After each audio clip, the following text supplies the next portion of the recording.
नमस्कार साथियों, मेरा नाम सागर तिवारी है और इस वीडियो में हिंदी पद्य साहित्य के इतिहास से संबंधित लगभग 40 प्रश्नों के बारे में चर्चा करेंगे। इससे पहले हिंदी गद्य और पद्य साहित्य के इतिहास से संबंधित लगभग 5-6 वीडियो बना दिए हैं। उन सारे वीडियोस की लिंक इस वीडियो के डिस्क्रिप्शन बॉक्स में मिल जाएगा। और ये वीडियो और इससे पहले के सारे वीडियो कक्षा 10 और कक्षा 12 के लिए समान रूप से उपयोगी हैं, लेकिन इसको कक्षा 12 के पुस्तक से, पाठ्य पुस्तक के नज़रिए से इसको बनाया जा रहा है। तो इसमें पहला प्रश्न है, विनय पत्रिका के रचयिता या रचनाकार हैं? तो गोस्वामी तुलसीदास जी ने विनय पत्रिका की रचना की है। अगला प्रश्न, तुलसीदास की रचना नहीं है, यानी कौन सी रचना तुलसीदास जी की नहीं है? तो रामचंद्रिका जो है ये तुलसीदास की रचना नहीं है। रामचंद्रिका को केशव दास जी ने लिखा था और केशव दास जी रीति काल के प्रमुख कवि हैं, जबकि तुलसीदास जी जो है ये भक्ति काल के प्रमुख कवि हैं। और तुलसीदास जी ने रामलला नाहछू, पार्वती मंगल, कवितावली, ये रचना जो है तुलसीदास जी ने की है। इसके अलावा विनय पत्रिका भी और रामचरितमानस भी तुलसीदास जी ने इसकी रचना की है, लेकिन रामचंद्रिका की रचना केशवदास जी ने की है। अगला प्रश्न, निम्नलिखित में से भक्तिकालीन कवि कौन है, यानी कौन से कवि ऐसे हैं जो भक्तिकाल के हैं? तो कुंभन दास जी जो हैं, कुंभन दास जी भक्तिकाल के प्रमुख कवि हैं। अगर बात करें महादेवी वर्मा जी की, तो ये छायावादी युग के प्रमुख लेखिका हैं। और भारतेंदु हरिश्चंद्र की बात करें तो ये आधुनिक काल के इनको प्रणेता ही कहा जाता है। अगला प्रश्न, निम्नलिखित कवियों में वल्लभाचार्य के शिष्य कौन हैं? तो कृष्णदास जो हैं ये वल्लभाचार्य के शिष्य हैं। आपको पता होगा कि वल्लभाचार्य और उनके पुत्र जो विट्ठलनाथ जी थे, उन्होंने 1565 में एक अष्टछाप की गठन किया था। अष्टछाप में 8 प्रमुख कवि थे, उसमें से कृष्णदास भी थे। जैसे कृष्णदास हो गए, इसके अलावा अगर अन्य लोगों की बात करें तो उसमें सूरदास जी हो गए, कुंभन दास, परमानंद दास, गोविंद स्वामी, छीत स्वामी, नंददास, चतुर्भुज दास। तो ये 8 कवि ऐसे मुख्य रूप से थे, और ये 8 कवि जो थे वो कृष्ण भक्ति काव्य धारा के प्रमुख कवि थे। और कृष्ण भक्ति काव्य धारा के जो कवि होते हैं वो सारे भक्ति काल के अंतर्गत आते हैं। तो इस प्रकार से इसमें आ जाएगा कि भक्तकालीन कवि कौन है, तो कुंभन दास जी भक्तकालीन कवि हैं। इसमें ये कृष्णदास जी जो हैं ये भी भक्तकालीन कवि हैं, जो कि वल्लभाचार्य के शिष्य हैं। अगला प्रश्न, निम्नलिखित में से किसे खड़ी बोली का प्रथम कवि माना जाता है? तो अमीर खुसरो को खड़ी बोली का प्रथम कवि माना जाता है। इनके जन्म की बात करें तो 1253 में इनका जन्म हुआ था। उत्तर प्रदेश में एक शहर है एटा, एटा, इटावा, मथुरा, आगरा, ये सब आसपास में है, तो एटा में इनका जन्म हुआ था। और इनकी मृत्यु 1325 ईस्वी में हुई थी। अगला प्रश्न, भक्ति आंदोलन का श्रेय जाता है? तो भक्ति आंदोलन का श्रेय वल्लभाचार्य को जाता है। इसके पहले की क्वेश्चन में बताया कि वल्लभाचार्य और उनके पुत्र विट्ठलनाथ जी ने अष्टछाप का गठन किया था, और वही अष्टछाप में मुख्य रूप से जो 8 कवि थे वो सारे भक्ति आंदोलन के कवि थे। तो इस प्रकार से भक्ति आंदोलन का श्रेय वल्लभाचार्य जी को जाता है। अगला प्रश्न, हिंदी साहित्य के किस काल को पूर्व मध्यकाल कहा जाता है?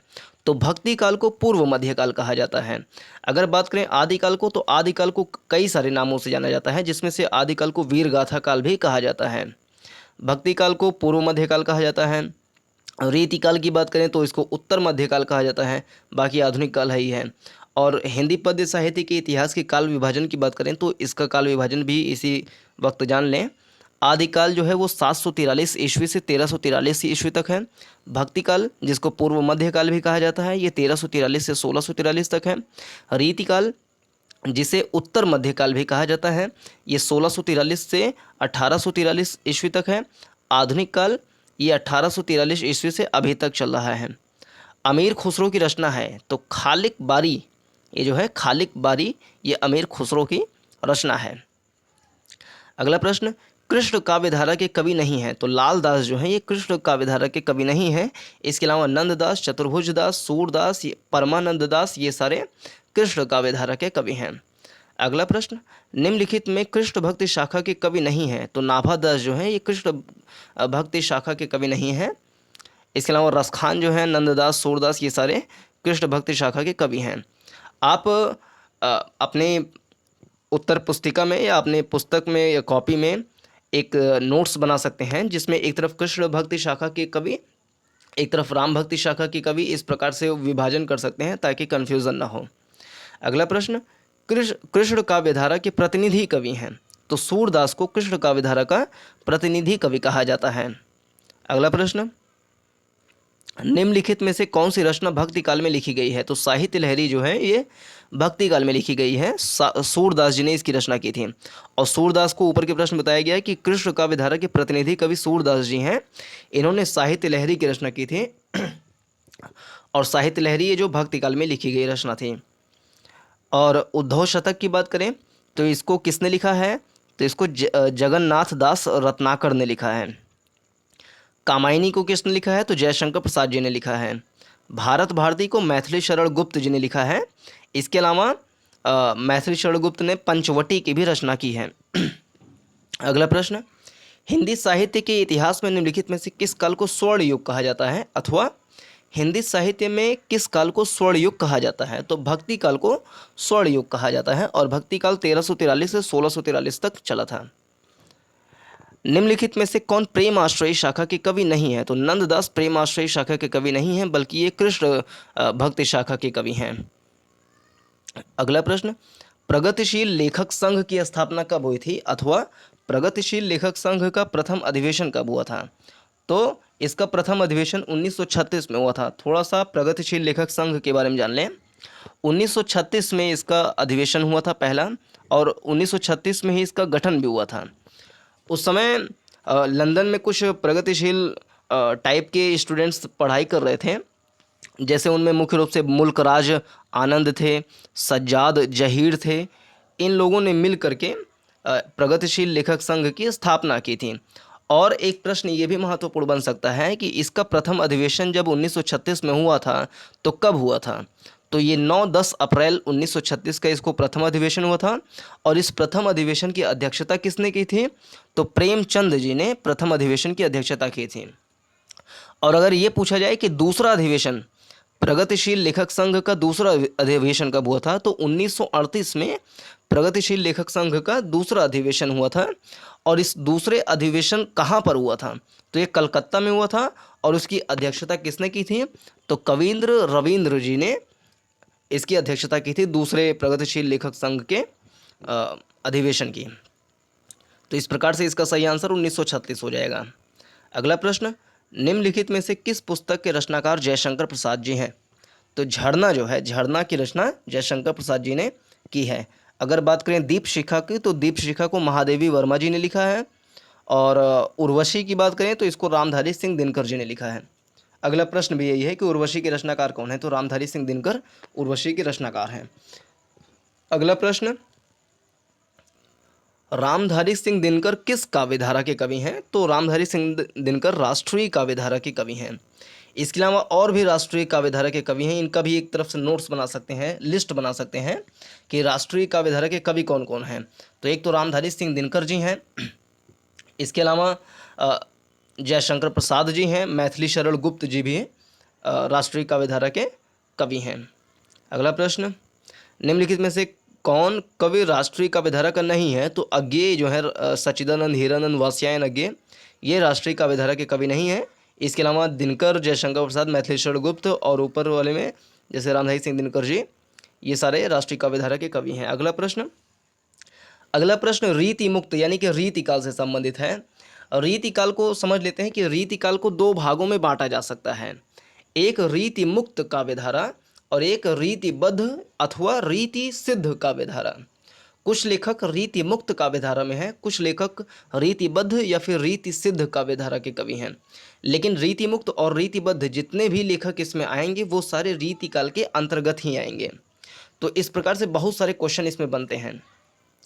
और इसका भी एक तरफ से लिस्ट बना सकते हैं कि कौन कौन से लेखक रीति मुक्त काव्यधारा के कवि हैं और कौन से रीतिबद्ध अथवा रीति सिद्ध काव्यधारा के कवि हैं। और ये सारे ही रीति काल के कवि हैं, लेकिन इसका अलग अलग लिस्ट भी बना सकते हैं ताकि बाद में कन्फ्यूज़न ना हो। तो रीति मुक्त काव्य की रचना की है तो घनानंद जी ने। यानी रीति मुक्त कवि कौन है? तो घनानंद जी रीति मुक्त कवि हैं। और जो सेनापति, बिहारी और वृंद, ये तीनों रीतिबद्ध कवि हैं। अगला प्रश्न, रीति सिद्ध। रीति सिद्ध को रीतिबद्ध भी कह सकते हैं। तो रीति सिद्ध काव्यधारा के प्रतिनिधि कवि हैं तो बिहारी लाल जी रीति सिद्ध काव्यधारा के प्रतिनिधि कवि हैं। अगला प्रश्न, रीतिबद्ध काव्यधारा के कवि नहीं है। तो घनानंद जो है ये रीतिबद्ध काव्यधारा के कवि नहीं है, बल्कि ये रीति मुक्त काव्यधारा के कवि हैं। और याकूब खां, जसवंत सिंह, दलपति राय वंशीधर ये सारे रीतिबद्ध काव्यधारा के कवि हैं, लेकिन घनानंद जी रीति मुक्त काव्यधारा के कवि हैं। अगला प्रश्न, रीतिकाल की प्रमुख विशेषता क्या है? तो मुक्तक काव्य की रचना जो है ये रीतिकाल की प्रमुख विशेषता है। इसके अलावा जैसे कभी कभी अति लघुत्तरीय प्रश्न में पूछ लेते हैं कि रीतिकाल की किन्हीं दो विशेषताओं के बारे में बताइए। तो पहली विशेषता हम बता सकते हैं मुक्तक काव्य की रचना, और दूसरी विशेषता बता सकते हैं कि इसमें श्रृंगार रस की बहुत सारी रचनाएं की गई थी। अगला प्रश्न, निम्नलिखित में से किस काव्य कृति पर भारतीय ज्ञानपीठ पुरस्कार नहीं मिला? तो प्रिय प्रवास जो था इस पे भारतीय ज्ञानपीठ पुरस्कार नहीं मिला। अब जितनी भी इसमें रचनाएं लिखी हैं उसके रचनाकार कौन कौन है इसको भी जान लेते हैं। चिदम्बरा, इसको सुमित्रा नंदन पंत जी ने लिखा है, इनको इसकी रचना पर ज्ञानपीठ पुरस्कार मिला था। उर्वशी जो है इसको रामधारी सिंह दिनकर जी ने लिखा था। और कितनी नावों में कितनी बार, इसकी अगर बात करें तो सच्चिदानंद, हीरानंद, वात्स्यायन, अज्ञेय जी ने इसकी रचना की थी। इन तीनों पर ही भारतीय ज्ञानपीठ पुरस्कार मिला था, लेकिन प्रिय प्रवास पर नहीं मिला था। अगला प्रश्न, केशवदास की रचना है, तो रसिक प्रिया जो है ये केशवदास जी की रचना है, और केशवदास रीतिकाल के प्रमुख कवि हैं। अगला प्रश्न, बिहारी सतसई काव्य ग्रंथ है अथवा बिहारी सतसई की भाषा क्या है? यानी किस भाषा में बिहारी सतसई को लिखा गया है? तो ब्रज भाषा में बिहारी सतसई को लिखा गया है। और इसको किसने लिखा है अगर ये पूछा जाए तो बिहारी लाल जी ने लिखा है। बिहारी लाल किस काल के कवि हैं? तो ये रीति काल के कवि हैं। अगला प्रश्न, बिहारी सतसई में दोहों की कितनी संख्या है? तो 700 संख्या है। अगर सतसई की बात करें, सत मतलब 100, सई मतलब सत मतलब 7, सई मतलब 100, यानी कि 700। तो 700 इसमें गलत हो जाएगा। बिहारी सतसई में 713 दोहे हैं। अगला प्रश्न, कविकुल कल्पतरु रचना है, तो कविकुल कल्पतरु ये चिंतामणि की रचना है। और अगला प्रश्न, रीतिकाल का अन्य नाम है, तो रीतिकाल का अन्य नाम श्रृंगार काल भी है। रीतिकाल को श्रृंगार काल भी कहते हैं। और बात करें अगर स्वर्ण काल को, तो भक्ति काल को स्वर्ण काल भी कहते हैं। उद्भव काल तो आदिकाल अथवा वीरगाथा काल को उद्भव काल भी कहा जाता है। अगला प्रश्न, रीतिकाल की कृति है, तो बिहारी सतसई जो है ये रीतिकाल की कवि है, जिसको बिहारी लाल जी ने इसकी रचना की है। अगला प्रश्न, कठिन काव्य का प्रेत कहा जाता है अथवा कठिन काव्य का प्रेत किसे कहा जाता है? तो केशवदास को कठिन काव्य का प्रेत कहा जाता है। केशवदास जी रीतिकाल के प्रमुख कवि हैं जिन्होंने रसिक प्रिया की रचना की है। अगला प्रश्न, रामचंद्रिका रचना है, तो रामचंद्रिका भी केशवदास की रचना है। अगला प्रश्न, शिवा बावनी के रचयिता हैं, तो भूषण जी, कवि भूषण जी शिवा बावनी के रचयिता हैं। तो इस वीडियो में मुख्य रूप से इतना ही।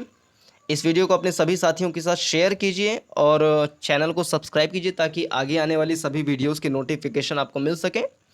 अभी 3 वीडियो हिंदी पद्य साहित्य के इतिहास से संबंधित हो गया है, और 3-4 वीडियो और आएगा। उसके बाद ये हिंदी पद्य साहित्य का इतिहास कंप्लीट हो जाएगा।